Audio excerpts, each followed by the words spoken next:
Greetings, YouTube. Today I'll be talking about a case coming out of Maine. There is a girl in high school, she's 15, that would like to use the girls' room. This doesn't sound like much of a controversy, except you see that biologically Nicole is male. Even though Nicole identifies as female, dresses as female, wears her hair as a female, wears makeup as a female, and is in any way, shape, and form considered to be female by herself.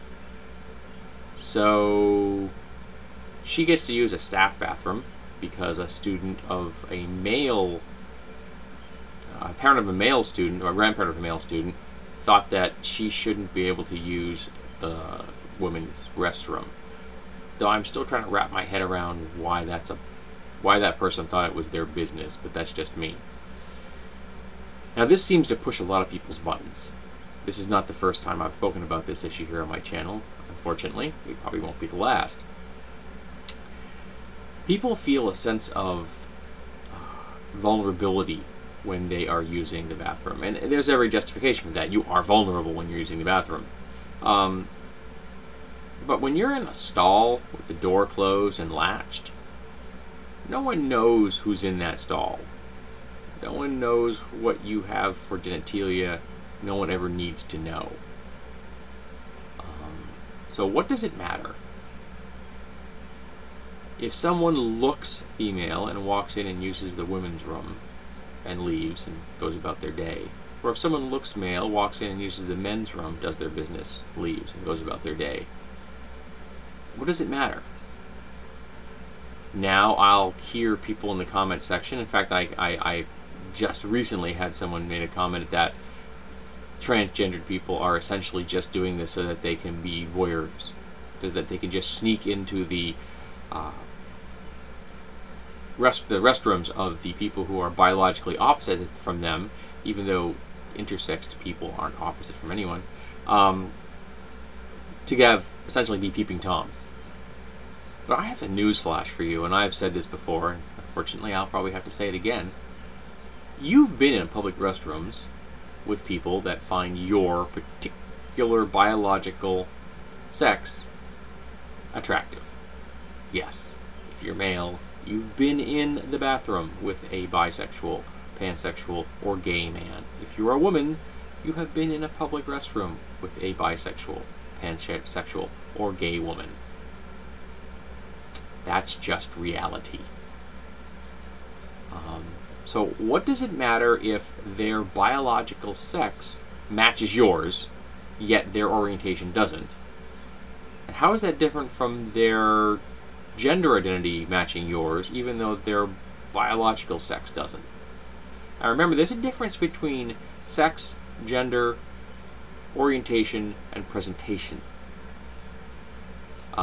Sex is between your legs, and remember, it is not a binary option.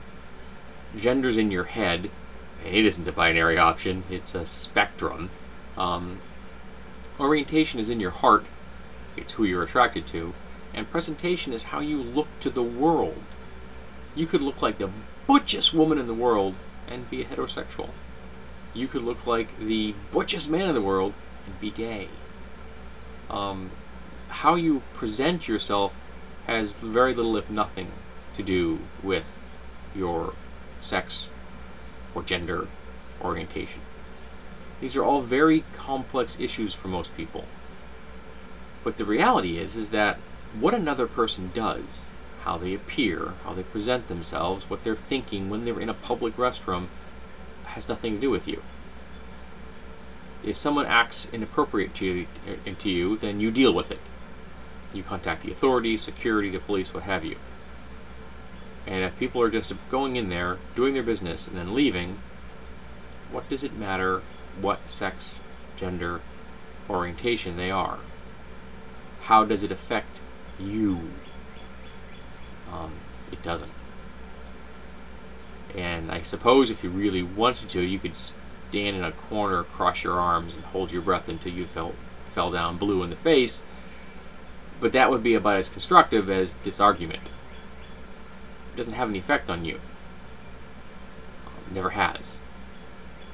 until someone crosses that social line and impacts your life directly, they're just someone in the restroom, going about their day, doing their business, and moving on.